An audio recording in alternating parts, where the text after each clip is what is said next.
Guys, မိုးရ vlog ကနေကြိုဆိုလိုက်ပါရယ်ဒီနေ့ကတော့မိုးတို့ကတိုင်းဆယ်ဆိုရယ်မော်လမြိုင်မှာရှိရဲဆယ်ကိုသွားမှာပါသွားတော့ထမင်းလေးလေးဝင်စားရင်းနဲ့ပေါ့နော်မိသားစုစုစုံစီ view ကြည့်ပြီးရနဲ့ထမင်းဝင်စားမှာပေါ့နော်ဒီနေ့ကတော့အခုလက်ရှိမှာတော့မိုးတို့သွားတဲ့ချိန်မိုးတေးကာလာဖြစ်တဲ့အတွက်ကြောင့်မို့လို့မိုးကလည်းရွာနေပါရယ်ဆိုတော့ခိုးနားရာဒီလိုမျိုးမုတ်ဆိုင်လေးဒီဇိုင်တော့ရှိရယ်ပေါ့နော်အမှခဏလေးနားနေပါရယ်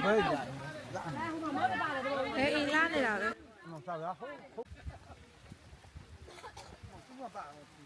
like the view ဆိုတာလေဘယ်လိုပြောမလဲမော်လမြိုင်မှာလို့တော့မထင်ရတဲ့ view မျိုးပေါ့နော်တောင်တန်းလေးနဲ့အဲ့လိုမျိုးမိုးရွာနေလို့ပါနောက်မဆိုလို့ရှိရင်မိုးရောလေးတေချာဆင်းကြည့်ရယ်နောက်ခဏလေးကြာလို့ရှိရင်အောက်ဆင်းပြီးတော့ကြည့်ကြည့်မယ်ပေါ့နော်မိုးနည်းနည်းပါတာနဲ့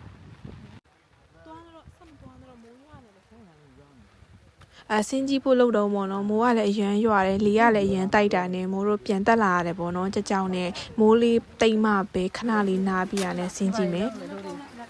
လာရတယ်မာလာလေကောင်းရည်တာ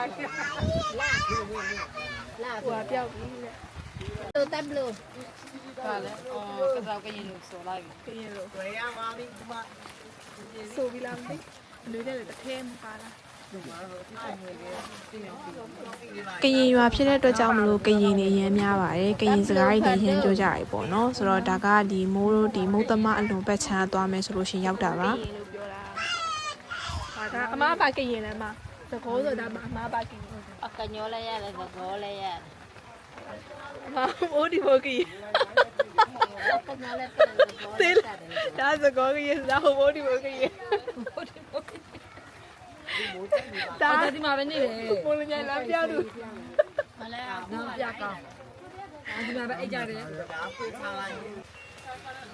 မိုးလဲတိတ်ပြီဆိုတော့မိုးတို့ဒါကားပေါ်ကနေထမင်းမှုတွေချပြီးထမင်းစားဖို့စပြီးပြင်ဆင်ပါမယ်ရှင်သွားတာကတော့ family အုပ်နဲ့မိသားစုလိုက်သွားတာဖြစ်တဲ့အတွက်ကြောင့်မလို့တော့နည်းနည်းတော့လူများရေပေါ့နော်ပျော်စရာလေးအရန်ကောင်းပါတယ်အဲ့ဒီရဲ့လမ်းကလေးတော်တော်လေးချောတော့မနေထိမ့်ပြီးလမ်းလျှောက်လေးရိုက်ပါတယ်ဝေးပါခလေးတွေကာဖို့တင်လာမှာကာကုဒါဟောကောင်းလားတင်းကလေးတွေကာဖို့ဟာဒီတ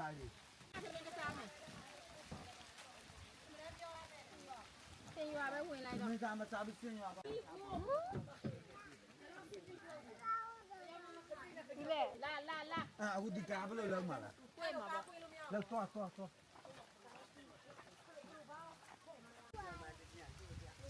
အခုဒီမှာပြဿနာတက်နေတာကပေါ့နော်ကားကအသက်ပြီးတော့နေပြန်ဆုပ်ဖို့တော်ခဲရင်အရှိမလမ်းမရှိတော့ဘူးပေါ့နော်အဲ့တော့ကားကြီးလည်းပိတ်နေတဲ့အတွက်ကြောင့်မလို့ဘယ်လိုလုပ်ရင်ကောင်းမလဲဆိုတာစဉ်းစားနေတာပါဒီ vlog ကတော့ YouTube မှာကြည့်ပါရတော့မယ်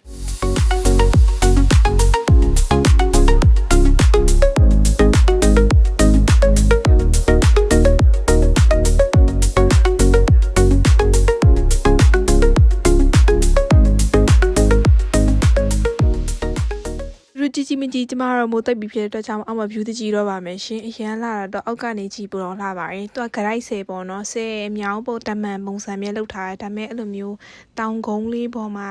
တိမ်လေးတွေဖုံးနေတဲ့ feeling ကလေဘာနဲ့မှမလေးနိုင်ဘူးဖအံရောက်သွားတယ်လို့ခံစားရတယ်ပေါ့နော်ဖအံကိုကွယ်အဲ့လိုမျိုးမစင်စားဘဲနဲ့နေရောက်သွားတဲ့ feeling ကွာအတွက် feeling တစ်မျိုးသူရဲ့ vibe ကတစ်မျိုးလေးပေါ့နော်ကျမကတော့ရောက်တာနဲ့ဓာတ်ပုံတွေရိုက်တယ် vlog တွေ video တွေအဲ့လိုမျိုး set ပုံရိုက်တယ်ပေါ့နော်အဲ့ဒါလေကင်မရာကြီးကင်ပြီးတော့နေရှောက်ရိုက်နေတယ်ပေါ့နော်အကုန်လုံးကိုရိုက်ထားခြင်းနဲ့အဲ့လိုမျိုးအမြဲတမ်းသူအမတ်တရားတစ်ခုအနေနဲ့တင်ထားခြင်းနဲ့ဒီလို view မျိုးဒီလိုမျိုးဒီတောင်တန်းတွေကိုကြည့်ရတဲ့ feeling ကမိုးဘောကမှာအနှစ်သက်ဆုံးပဲပေါ့နော်အဲ့အတွက်ကြောင့်မလို့တခြားပေါင်းရိုက်ထားပါတယ်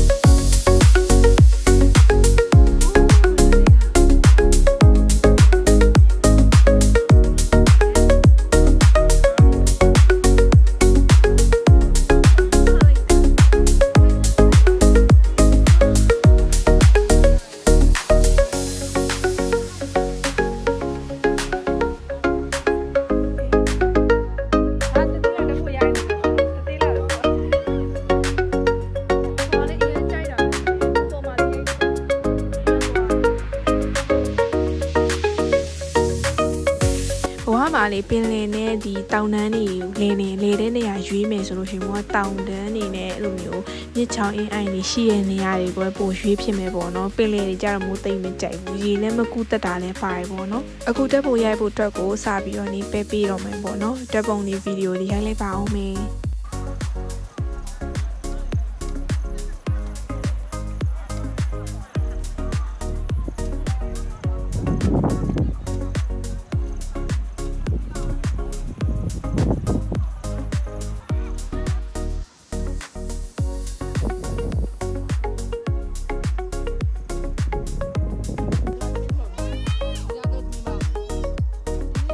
မိုးသိတာဆောင်ရင်တက်ပုံရရင်လည်းနေ့လည်2 နာရီထိုးဝိုင်းဖြစ်တဲ့အတွက်ကြောင့်ဘိုက်အမတန်ကိုစားနေပါတယ်အဲ့တော့ထမင်းလေးကိုအဲ့လိုမျိုးထိုင်စားလိုက်ရပေါ့နော်ဒါပေမဲ့ feeling အရမ်းမိုက်တယ်ပြဆိုတောင်တန်းလေးတွေကိုကြည့်ပြီးထမင်းထိုင်စားရတဲ့ feeling ကဘာနဲ့မှလဲလို့မရဘူးကွာတော်တော်လေးမိုက်တဲ့ feel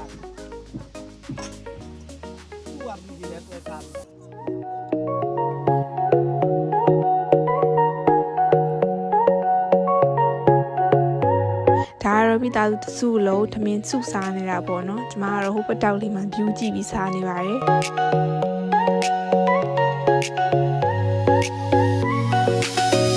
ဒါပြီးရတယ်အဲ့ဒီဂရိုက်စင်နဲ့တိတ်မဝေးပဲနဲ့နေနီးနီးလေးလေးဖြစ်တဲ့ဒီစင်ရွာလေးကိုဝင်မယ်ပေါ့နော်စင်ရွာမှာရေလေးပါလေးနည်းနည်းစိမ့်မယ်စင်ကူမယ်ကျမကတော့ဟိုကြည့်တီကြည့်ပေါ့နော်ညီမကတော့ရောက်နေကြနေရလေးဖြစ်တဲ့အတွက်ကြောင့်မလို့အများကြီးတော့မပြောပြတော့ပါဘူးသူနေသွားမယ်ဆိုလို့ရှိရင်တော့ရေကူးလို့ရမယ်ဒီတပြောပါတချင်းဆိုစားတောက်လို့ရမယ်ပေါ့နော်ဒီနေ့ရဲ့ travel vlog လေးကတော့ဒီလောက်ပါပဲရှင်အားလုံးပဲနောက်ထပ် vlog မှာတွေ့ပါမယ် see you next video